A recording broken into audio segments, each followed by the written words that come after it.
इस कहानी की शुरुआत होती है और हम देखते हैं योन को, जो कि जियोका का हाथ पकड़ के मार्केट के यहाँ पे ले आती है। यहाँ पे काफी ज्यादा भीड़ होती है, पर ये दोनों किसी तरह आसपास घूमने लग जाते हैं। उतने में जियोका को कुछ खाने की चीज दिखती है, तो योन कहती है क्या वो तुम्हें खाना है? ये कुछ नहीं कहता, तो योन समझ जाती है ये इसे खाना है, जिस वजह से वो उसे खाने के लिए वो सारी चीजें दिला देती है। जियोका को काफी अच्छा लग रहा होता है योन के साथ रहने में। यहाँ पे उतने में एक आदमी आ जाता है और जो कहानी है वो जाती है इनके फादर के यहाँ पे, जहाँ पे जियोका का फादर उसके मुंह बोले भाई को कह रहा होता है कि मुझे माफ करना, मेरी वजह से तुम्हें चिंता करनी पड़ रही है। ये कहता है कि ऐसी कोई बात नहीं है, पर सचमुच मुझे तुम्हें एकदम शॉक कर दिया था, एकदम तुम बेहोश हो गए। जियोका का फादर कहता है मैं काफी ज्यादा शर्मिंदा हूँ, मैं अचानक से बेहोश हो गया। पर यहाँ पे इसका मुंह बोला भाई कहता है कि चिंता करने की कोई जरूरत नहीं है, तुम्हें अभी थोड़ा रेस्ट करना चाहिए, तुम्हारे क्लैन और तुम्हारे लिए काफी अच्छा रहेगा। ये कहता है कि ऐसी कोई बात नहीं है, जैसे कि मैंने तुम्हें बताया था जू टैंग स्वांगनू एक मिरर जिससे हमें अपनी ताकत मिलती है क्लैन की, पर अब जू टैंग स्वांगनू से मुझे कुछ भी ताकत नहीं मिल रही है, वो मेरे सामने ही नहीं आ रही है। ऐसा लगता है वो मुझसे काफी ज्यादा डिसअपॉइंट है। जिस दिन मेरी पहली वाइफ मुझे छोड़ के चली गई थी, उसी दिन योन मरियोंग भी मारा गया था और उसके पीछे वो सिर्फ एक छोटे से बच्चे को छोड़ के चले गई थी। पर मेरी कभी हिम्मत ही नहीं हुई कि मैं उस बच्चे से मिल पाऊं। ऐसा लगता है कि मैं उस बच्चे को धीरे धीरे हेट करने लगा, जबकि उसकी कोई भी गलती नहीं है। मैं सचमुच काफी ज्यादा घटिया इंसान हूँ। उतने में इसका मुंह बोला भाई कहता है कि ये सारी चीजों को छोड़ो, अभी तुम काफी बीमार लग रहे हो, तुम्हें रेस्ट करना चाहिए। पर ये कहता है कि नहीं, मुझे तुमसे एक मदद चाहिए, क्या तुम मेरी मदद करने के लिए तैयार हो? तो इसका भाई कहता है कि तुम्हें आराम करना चाहिए, पर ये कहता है कि नहीं, मुझे पता है मैं ये आखिरी वक्त में कह रहा हूँ, क्या तुम मेरे बच्चों का ख्याल रख सकते हो? ये कहता है कि अगर तुम ये ना भी कहो तो भी मैं तुम्हारे बच्चों का ख्याल रखूंगा। तो योन कहता है कि उन्हें अपने बच्चों की तरफ पालना और उन्हें कभी भी बाप की कमी महसूस होने मत देना। वही हम देखते हैं बाहर बेक मीजो और यहाँ योन की मदर को, जो कि बाहर योन का इंतजार कर रहे होते हैं। उतने में कुछ गाड़ी योन को यहाँ पे ले आती है। उतने में बेक मीजो की नजर जो है वो जियोका पे जाती है, जो कि योन के साथ था। योन की मदर उसे घर आते ही थोड़ा डांटती है और कहती है कि आखिरकार तुम कहाँ थी और आखिरकार ये लड़का है कौन? उतने में मीजो अपनी एक्टिंग चालू कर देती है और कहती कि जियोका तुम इतनी देर तक कहाँ थे? तुम्हें पता है मुझे कि तुम्हारे बारे में कितनी चिंता हो रही थी। मीजो फिर योन को भटकाने की कोशिश करती है और उससे बात करने की कोशिश करती है, पर योन की आंखों में सिर्फ उसे गुस्सा दिख रहा था। उतने में बाकी सारे बच्चे भी आ जाते और कहते हैं आखिरकार तुम सब क्या कर रहे थे इतनी देर तक? योन को उसकी मदर उसका भाई ले जाता है। उतने में यहाँ पे मीजो अपनी असली रूप में आ जाते और कहती है आखिरकार उसकी लड़की के साथ क्या गड़बड़ है, और मैंने तुम्हें कहा था ना कि तुम्हें एक जगह छुप के रहना है, तुमने मेरी बात क्यों नहीं सुनी? जियोका कहता है कि मुझे माफ कर दीजिए। ये कहती है क्या तुम सबको बताना चाहते हो कि तुम्हारी स्टेप मदर कितनी बुरी है? ये कहता है ऐसी कोई बात नहीं है, मुझे माफ कर दीजिए। ये कहती कि बस तुम 2 मिनट रुको, उसके बाद मैं तुम्हें बताऊंगी। हमें फिर पता चलता है साल के 6वें महीने में मरियोंग योन गुजर जाता है, जिसके बाद बेक मीजो योन क्लैन की लीडर बन जाती है और अपने क्लैन से योन क्लैन में काफी सारे सोल्जर्स को भर्ती करवा लेती है, जिनका नाम पड़ता है व्हाइट टाइगर स्क्वाड। और वही मोबियो क्योन नांगोंग क्लैन के लिए निकल जाता है, जहाँ पे वो ट्रेनिंग करेगा। और अब बेक मीजो वरयुंग मैनर की ऑफिशियल मास्टर बन चुकी है, जिसका ऑर्डर हर किसी को मानना पड़ेगा। वही हमें योन मरियोंग के एनेक्स बिल्डिंग के यहाँ दिखाया जाता है, जहाँ पे ये कुछ ढूंढ रही होती है। पर एक आदमी कहता है कि मैडम हमने चप्पा चप्पा छान लिया, पर वो चीज हमें कहीं नहीं मिली। पर मीजो कहती है कि ध्यान से ढूंढो, तुम्हें कुछ न कुछ जरूर मिल जाएगा। पर ये कहता है कि हमने सारी चीज ढूंढ ली। पर मास्टर योन अपने पीछे एक भी मार्शल आर्ट के मैनुअल छोड़ के नहीं गए। इस चीज से ये काफी ज्यादा गुस्सा हो जाती है और कहती है इन सारी चीजों को मेरी आंखों से दूर कर दो और एक स्टोर रूम में कैद कर दो। यहाँ पे ये सारी बातें ये सुन लेता और कहता है कि ठीक है मैडम, हम अभी के अभी सारी चीजें उस स्टोर रूम में बंद कर देंगे। पर उतने में ये कहती है अगर तुम ये सारी चीजों को बंद ही कर रहे हो तो उस बच्चे को भी यहाँ पे बंद कर देना, ताकि वो मेरी नजरों में ना आ सके। जिसके बाद ये लोग योन जियाको को स्टोर रूम में बंद कर देते और कहते कि मुझे माफ करना, तुम यहाँ पे अकेले ही सर्वाइव करना पड़ेगा। योन जियोका इनसे भीख मांगता और कहता है कि मुझे माफ कर दो, मैंने क्या ही गलत किया है, मुझे यहाँ पे क्यों बंद करके जा रहे हो? तो ये वॉरियर कहता है कि मान लो ये चीज तुम अपने फादर के डेथ के लिए कर रहे हो, उन्हें अच्छा लगेगा इस चीज से। वो सिपाही जियोका की बात बिल्कुल नहीं सुनता और उसे अकेले छोड़ के चले जाता है। इसे काफी यहाँ पे डर लग रहा होता है, पर यहाँ पे ये किस तरह सो जाता है। अगले दिन जब जियोका को होश आता है तो उसे खाने के लिए एक छोटे से दरवाजे से दिया जाता है, जो कि एक टाइट ब्रेड होती है और साथ ही साथ थोड़ा सा पानी। जियोका सोचता है क्या मैं इस चीज को खा सकता हूँ, जिसके बाद उस ब्रेड को खाने लग जाता है, पर इसका स्वाद काफी बेकार होता है और साथ ही साथ ये एक पत्थर जैसा होता है। जियोका को बिल्कुल भी अच्छा नहीं लग रहा होता। वो सोचता आखिरकार मैंने क्या ही गलत किया था, इन लोगों ने मुझे स्टोर रूम में बंद कर दिया। इतने में जियोका की आंखों में कुछ लाइट आके पड़ती है। वो उस दिशा में जाने लग जाता है जहाँ से वो लाइट आ रही होती है। उसे एक जगह दिखती है जो कि कपड़े से ढकी हुई होती है। उस कपड़े को वो हटा देता है और देखता है कि उसके सामने एक मिरर है। उस मिरर में काफी सारी मिट्टी होती है, जिसके बाद योन जियोका उसे साफ कर देता है और वो देखता है कि उसी की शक्ल देख रही है उसे सामने। वो कहता है कि लगता है तुम्हें भी किसी ने अकेला छोड़ दिया है, पर अचानक से जो उसकी रिफ्लेक्शन है वो मुड़ने लग जाती है। जियोका इस चीज से घबरा जाता है और चिल्लाता है कि मेरी मदद करो, कोई मुझे यहाँ से जाने दो, पर कोई भी इसकी बात नहीं सुनता। और हम देखते हैं यहाँ पे सर्दियों का मौसम भी आ जाता है, जहाँ पे कुछ सोल्जर्स बात कर रहे होते हैं। तुम्हें क्या लगता है, क्या वो लड़का अभी भी जिंदा होगा? तो ये कहता है कि हाँ, मुझे लगता है वो अभी भी जिंदा होगा, क्योंकि आखिरकार उसके अंदर भी यॉन फैमिली का खून दौड़ रहा है। वो काफी ज्यादा ताकतवर है। वहीं पे हमें दिखाया जाता है जियोका को, जो कि अंधेरे में एक जगह बैठा होता है, पर जो मिरर की रिफ्लेक्शन है वो उसे बात करने की कोशिश कर रही होती है। पर जियोका कहता है कि अब तुम्हें ट्राई करने की कोई जरूरत नहीं, मैं तुमसे बिल्कुल भी नहीं डरता। पर इससे हट के तुम ये भी कह सकते हो कि मेरे अंदर डरने की शक्ति भी नहीं बची, क्योंकि मैं भाग ही नहीं सकता। मुझे ऐसा लग रहा है मैं इस ठंड से जल्दी ही मारा जाऊंगा, क्योंकि रूम काफी ज्यादा ठंडा हो चुका है। उतने में जो मिरर की रिफ्लेक्शन है वो यहाँ पे कुछ मूव करने लग जाती है। तो जियोका कहता है आखिरकार तुम ये सब कर क्या रहे हो? पर वो रिफ्लेक्शन इसे कोई भी जवाब नहीं देती और अपने मूव करना चालू कर देती है, और यॉन उसे सिर्फ देखता ही रहता है। यहाँ पे वो ऐसे मूव कर रहा होता है जिससे गर्मी पैदा हो रही होती है। पर जियोका का कुछ समझ नहीं आता। वो सोचता है आखिरकार ये अचानक से डांस क्यों करने लगा। पहले तो ये सामने अचानक से मेरे आ गया और उसे लगा कि मैं इसे डर जाऊंगा, पर इससे मैं बिल्कुल भी नहीं डरा और मुझे बिल्कुल भी इसे डर नहीं लग रहा। लगता है ये सब ये इसलिए कर रहा है क्योंकि मैं इसे अटेंशन बिल्कुल भी दे रहा हूँ। और अचानक से जो रिफ्लेक्शन है वो यहाँ पे मार्शल आर्ट्स की मूव करने लग जाती है, जिसको देख के ये काफी हैरान होता है और वो सोचता है इन मूव्स को कहीं मैंने देख रखा है, और ये समझ जाता है ये मूव्स तो वही है जो कि इसका बड़ा भाई किया करता था, जिसे कहते हैं ये लोग 9 हेवन आर्ट्स। यहाँ पे ये भी इसकी कॉपी करने लग जाता है और वो मिरर भी इसे दिखाता है कि कैसे उसे मूवमेंट्स करनी है, और जियोका ऐसे ही मूव करने लग जाता है, पर इसे ठीक से कुछ भी नहीं आ रहा होता है। तो यहाँ पे जो मिरर है वो रुक जाता है। तो जियोका कहता है कि चिंता मत करो, मैं तुम्हें फॉलो बिल्कुल भी नहीं कर रहा हूँ, तो तुम्हें मेरे मूव पे ध्यान देने की कोई भी जरूरत नहीं है। जियोका सोचता है इस चीज से वो एक चीज कर सकता है जो कि है ठंड को दूर करना। इस वजह से वो उसकी मूवमेंट्स को फॉलो करने लग जाता है। वो सोचता है क्या सचमुच ही 9 हेवन आर्ट्स है? अगर ऐसा है तो फिर ठीक है, इस चीज से कम वो ठंड को तो सर्वाइव कर पाएगा। पर जियोका को अच्छे से मूव नहीं आ रहे होते। तो जो मिरर की रिफ्लेक्शन है वो उसके ऊपर हंसने लग जाती है। ये कहता है कि ये सब करना बंद करो। कुछ देर में हम देखते हैं जो जियोका है वो धीरे धीरे अच्छे मूव करने लग जाता है, जिस वजह से जो मिरर है वो भी इससे काफी इंप्रेस होती है। कुछ दिन की ट्रेनिंग के बाद जियोका फाइनली आग लगा लेता है अपनी छड़ी में अपनी मार्शल आर्ट से, जिस वजह से वो काफी खुश होता है। तो जो मिरर की रिफ्लेक्शन है वो एक और मूव इसे करके दिखाती है। तो ये कहता है कि मैं तो सिर्फ गर्म रहने के लिए ये चीज कर रहा था, मैं तुम्हें बिल्कुल भी फॉलो नहीं कर रहा था, ना ही मैं तुमसे ये चीजें सीखना चाहता हूँ, मुझे सिर्फ गर्म रहना है। जियोका उसे इग्नोर करके आगे जाके बैठ जाता है, पर वो देखता है वो मिरर की रिफ्लेक्शन अभी भी मूव कर रही है। वो कुछ ऐसे मूव करती है जो कि इसके भाई ने भी कभी नहीं किए थे।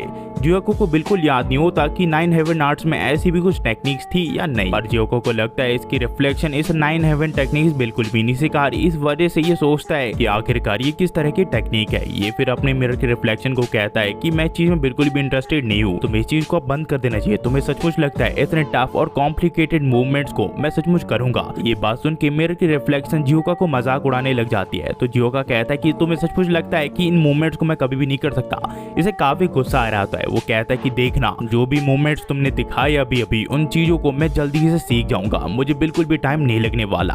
और जियोका अपनी प्रैक्टिस शुरू कर देता है और ऐसे करते करते दिन बीतने लग जाते हैं। जियोका भी अपने पूरे लगन से इन मार्शल आर्ट्स के टेक्निक को सीखने लग जाता है। जियोका को काफी सारी तकलीफ हो रही होती है इन सारे मार्शल आर्ट्स को सीखने में, पर फिर भी वो हार नहीं मान रहा होता। वो अपनी रिफ्लेक्शन को दिखाना चाहता है कि वो कितना ज्यादा ताकतवर बन सकता है और हर चीज को मास्टर कर सकता है। जियोका कई सारे मूवमेंट को सीख रहा होता है, पर रिफ्लेक्शन कुछ ऐसे मूव भी दिखाती है। वो कहता है मुझे नहीं लगता तुम्हारी इन मूवमेंट्स को मैं कभी भी सीख पाऊंगा। तुम जो मिरर की रिफ्लेक्शन है वो उसका मजाक उड़ाने लग जाती है। इस चीज से जियोका इरिटेट हो जाता है और कहता है कि ठीक है, मुझे बिल्कुल भी अब परवाह नहीं, मैं इस चीज को बिल्कुल नहीं करने वाला, तुम अकेले ही करते रहो जो करना है। जियोका कहता है ये काफी ज्यादा यूजलेस है, आखिरकार मैं इसे ट्राई ही क्यों कर रहा था, ये मेरे किसी काम में नहीं आने वाला। पर फिर भी जो मूवमेंट उसने की वो काफी ज्यादा कूल था। उस चीज को मैं फिर भी एक बार ट्राई करना चाहूंगा जरूर। वो बेशक यूजलेस हो पर फिर भी मैं उस चीज को ट्राई करना चाहता हूँ। उतने में मिरर की रिफ्लेक्शन इसे कहती है कि जल्दी आओ और ट्राई करो, तुम्हें ये मूवमेंट सीखनी चाहिए। पर यहाँ पे जियोका कहता है ये काफी ज्यादा कॉम्प्लिकेटेड है और डिफिकल्ट भी। जितनी भी मूवमेंट्स ने आज तक दिखाई है, जो अभी दिखाई इसने, ये काफी ज्यादा डिफिकल्ट है, पर इसके काफी सारे पार्ट्स 9 हेवन से फेमिलियर है जो कि मेरा भाई करता था।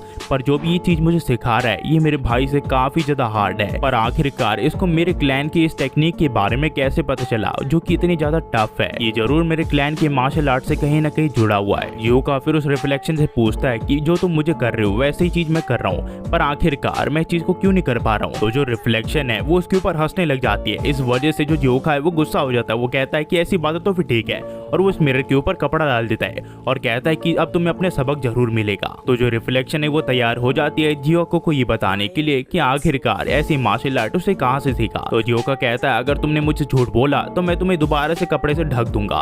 पर उतने में जो रिफ्लेक्शन है वो उसे ऊपर देखने के लिए कहती है, और जब वो ऊपर देखता है तो वहाँ लिखा हुआ दिखता है उसे द ट्रू मिरर ऑफ जूटियन, जहाँ पे करीब 900 शब्द लिखे हुए थे। वो सारे शब्द काफी ज्यादा कॉम्प्लिकेटेड थे और डिफिकल्ट थे पढ़ने में, पर उसके बावजूद जियोका जब उन वर्ड्स को देखता है तो उसे ऐसा लगता है जितने भी वर्ड्स है उसके दिमाग के इर्द गिर्द घूम रहे हैं और सारे शब्द जियोका को समझ में आ जाते हैं। और उसे एहसास होता है अब तक जो वो मार्शल आर्ट सीख रहा था दरअसल वो sword heavenly martial art technique थी। उसे जिंदगी भर यॉन क्लैन में सताया गया। उसकी लाइफ एक एनिमल से भी काफी ज्यादा बदतर थी। उसका तय था कि वो जल्दी ही मारा जाएगा, जिसके बाद उसे वेयर हाउस में फेंक दिया गया। पर किस्मत ने उसका कभी साथ नहीं छोड़ा और उसकी मुलाकात जूटियन X1 मिरर से हुई। लोगों को लगता था कि लड़का जल्दी ही मारा जाएगा, पर किसे पता था कि उस लड़के को कुछ ऐसी चीज मिल जाएगी जिसकी वजह से उसकी लाइफ पूरी तरह चेंज हो जाएगी।